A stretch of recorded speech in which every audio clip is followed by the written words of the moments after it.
All right, good afternoon, class. Today we are going over the article I just posted. Hopefully you got a chance to read that article. If you are viewing this video and you are my world geography students, I love you, but this video is not for you. You can watch it, you will get smarter, but you might have no idea what I'm talking about. If you're a civics student and you're watching this and you have not read the article that I posted, go back to Google Classroom, and I posted something on April 1st. This is not an April Fool's prank. April 1st, about 11:30, I don't remember. So go back, read that, pause this video, read that, and then come back. All right, so the purpose of us reading that article is to focus on how the coronavirus is affecting the economy, because when we left each other, that's really what we were talking about. Remember, I got on my board and I did the graph with the supply and demand. Demand always goes down because of D, and supply goes up. And we talked about some things that if X were to happen, supply would do this, or if X were to happen, demand would do that. And so we actually talked about how the coronavirus would affect supply and demand before all this really got crazy. We remember, it feels like forever ago, but we were talking about how we thought that the demand for airline seats might go down, but the supply would go up because there's so many of them, and so we thought the price would go way down. And we were right about that. Remember, we talked about the product that we thought would be affected by this, because Americans are not that smart, is the Corona beer. Remember, the Corona beer, their demand might go down, their supply might go up, and so their prices might go down. And so this article talks about this, but it talks about supply and demand in a way that you and I can really understand, because we've been talking about it, like I said, but it also gives us a couple of important new vocabulary that will help us and guide us throughout this weird time of Corona economy. And I'm sure you've heard a lot of stuff. Maybe your parents have been talking. Maybe your parents are, their job has changed. Maybe they are home from work more. Maybe they're considered essential and they got a badge. I don't know what your parents' situation is, but I'm sure you've heard a lot about how the coronavirus is affecting the economy, people's jobs, and obviously money in your pocket. And so we're going to talk about that. So if you would like, I want you to go ahead and pull up the video while you're viewing this. Maybe you could do it side by side. Maybe you can do it on your phone, but go ahead and do that. You can pause the video if you need to. I have my LeBron mug and my LeBron shirt. Can you see my LeBron shirt? Being a teacher from home is great. I have to say, I miss you all, but this is the life. All right, great. So the article starts with a word that you probably, or a vocabulary term that you probably have never heard before, and it's price gouging. And what it's referring to is the idea that if you and I are in a system like America, and there are products out there that we know people are going to buy, okay? You are able to buy those things, and then you are able to sell them. Now, if there is a high demand for those things, and the supply is low, think about this. Remember, I told you when we were talking about high demand, low supply, we were talking about baseball cards. And if you remember, the most valuable baseball card in the world is Honus Wagner's baseball card when he played for the Pittsburgh Pirates. Now, I'm not a baseball fan, but the reason why I know that is because there is so little of them made, and he was such a good player that the value of his baseball card is so high because not a lot of them were made. The supply was low, but the demand is high, so therefore the price is high. You can follow with me, okay? So what people did was they noticed that people were buying a lot of toilet paper and a lot of hand sanitizer. And so what people did was they went out and bought a bunch of toilet paper and a bunch of hand sanitizer, and they waited. And you could either call this unethical, or you could call this smart business, however you lean in the economic sphere, I guess. But what they did was they bought a bunch of toilet paper, and then whenever stores ran out of toilet paper, they said, we have toilet paper, but it's going to be $20 a roll. Or they bought hand sanitizer, and they said, no, you can't buy hand sanitizer anywhere. Amazon, Walmart, and they said, we have a hand sanitizer, but it's going to be $20 a bottle. And you could either call that unethical, or you can call that being smart and making money, right?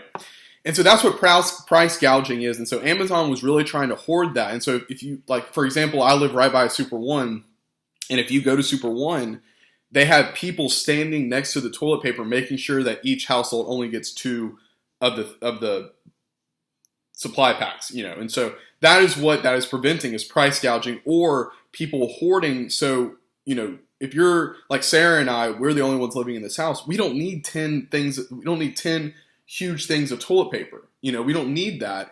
And so that's what they're preventing. And so, but as you can see, the coronavirus has greatly impacted supply and demand. Here are some things that I've read in on the article that supply has definitely gone down of: toilet paper, paper towels, any type of disinfectant, Clorox, bleach, anything like that, rice, canned goods, canned food, like canned beans or canned chili, things like that. I don't know if you read my example on the thing, but being trapped alone in a house, you start developing hobbies. And so I started making bread. You can't find flour or yeast anywhere. And bread is only 4 ingredients: yeast, flour, salt, water, and then thyme. If you have, it takes a lot of time. So if you keep reading, it says that what you would describe this place is as an economic shock. Okay. And so an economic shock is when something unprecedented or unpredictable happens to the economy. A small example, and I think it talks about it in the article, but a small example in my life was whenever I lived in Ruston, my last year in Ruston, a tornado hit. And it destroyed a lot of businesses. It destroyed my house. And so a lot of businesses had to close. A lot of things at tech had to close and adapt and change, because people might have saw that tornado coming, but they didn't know the damage that it would do. And so that was an unprecedented, unpredictable thing that impacted the economy. And so you can definitely say that, if you wanted to sound smart in front of your friends or your family, you could say, oh, the coronavirus has provided an economic shock to the system, and it has, impacted supply shock and demand shock. You could sound really smart in front of your friends if you wanted to do that. Don't be hanging out with your friends right now. Don't do that. If you wanted to Zoom with them or FaceTime, that's fine. Don't go outside. Don't be stupid. So, economic shock. So let's go to supply shock. A supply shock is when an unprecedented event either positively or negatively impacts the supply. Now, when you hear supply shock, and definitely in the context that we're talking about, it is definitely negative. But a supply shock can be positive too. If you, let's say, I'm going to pick some people from the class. Let's say me, Ernie, Jalen, and Gabby. We all go in and we buy a cabin together in the woods. And we find a bunch of oil under us. That is we didn't see that coming. We didn't know that there was oil under our cabin when we bought it. That would present a huge oil or a supply shock in the market, because all this oil just got found that we didn't know that was there. The supply in oil will change because of what we have found. And so then me, Ernie, Jalen, and Gabby will be very rich and we'll be very happy, and we'll remember you all whenever we make it big. Another example, speaking of oil, is in the article. It says the 1973-1974 oil embargo with the Israel and Middle Eastern geopolitical tension that was going on in the 70s. And so I wasn't alive. How old are your parents? My parents were alive, but they were young. So I imagine your parents were either really young or not alive. I don't know. Back in the early 70s, you look at pictures, there are people who were lined up for almost a mile because they couldn't get gas because there was an oil shortage. And so that's an example of a supply shock. And so when we're looking at a supply shock, obviously things like toilet paper, rice, canned goods, and hand sanitizer are being hit by this because you can't find it anywhere. Now, demand shock is very similar. It can be either positive or negative. A demand shock could mean, you find America has all of a sudden not wanted something, or America has all of a sudden wanted something. And so in the case of Corona, obviously we have all started to want toilet paper, hand sanitizer, even masks. There are hospitals around the country that are saying we need masks because there is a mask shortage. There is a high demand for it. And so we know if there's a demand shock, there will probably be a supply shock because supply and demand are so heavily correlated. Typically when one rises, the other one does this. And it goes like this. Very, very rarely are they together. If you remember, one of the products that we said were together on the supply and demand chain that were like, here's your I wish I had a whiteboard. Here's your graph. They would both be right here, was the iPhone. The iPhone, there was a lot of demand for it, and they had a lot of supply. I told you that the number one bought product in history is the Apple iPhone. One of the most manufactured bought items in history. And so the answer is, how does this impact us? And how does this impact us when all this is over? And the answer is, we don't know. And even the people in the article say we really don't know.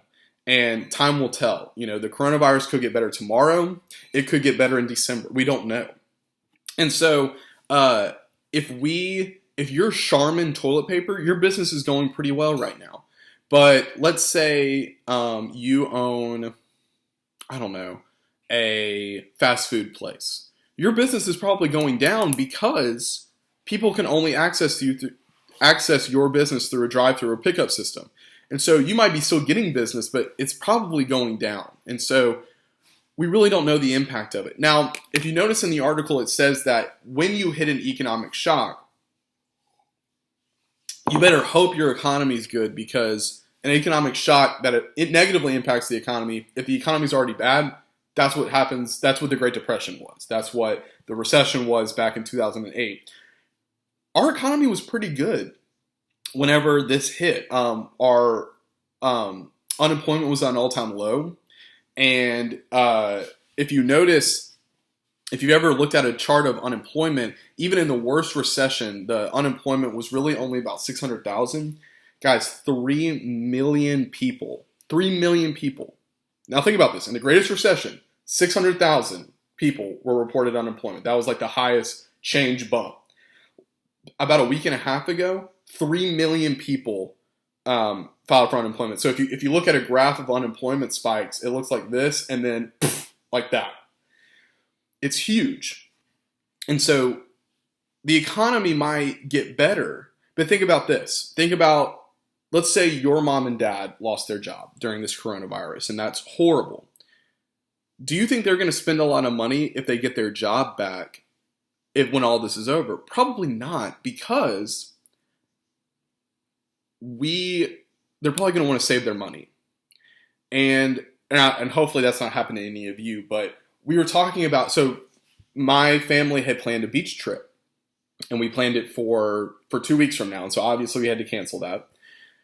And we were talking, we'll just do the beach trip whenever this all blows over. And we thought, well, do you think the beaches will be crowded? Do you think people will be dying to go out and dying to get somewhere other than their house? And we thought probably, but also people's financially will probably be hit pretty hard from the coronavirus. And so we don't know if people will be able to afford to go to the beach. And so that's something that those are short, tiny impacts that in a economy and situation where the impacts could be really big. And finally, the last thing I want to ask you is the things that we were talking about before the economy and supply and demand was public policy. What are the government's jobs to provide for you? What does public policy mean in America? And so my question for you is how do we want to share the burden through this? And that's the last question that it asked on the article, is how do we want to share the burden through all of this? We are the American people, and we're in this together. Now, this is a worldwide pandemic, but obviously we can really only, in a U.S. civics class, really focus on the economy of the United States.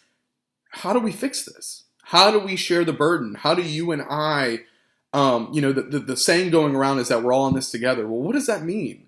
What role does the government have in protecting you from a virus? A lot of you shared very libertarian and conservative views of government whenever we left. What role do they play? For people who don't have very conservative views, should they have an even bigger role? These are all questions I want you to ask and answer yourself. Something I want you to be thinking about. So, guys, this article is fascinating. I hope all of you read it. Hopefully this video helped us kind of talking. I just miss talking to you guys.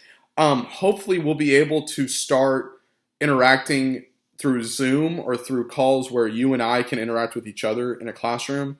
But this is just something I wanted to explain to y'all and hopefully get y'all through this time. I love y'all. I miss y'all. Hope y'all have a wonderful day. Goodbye.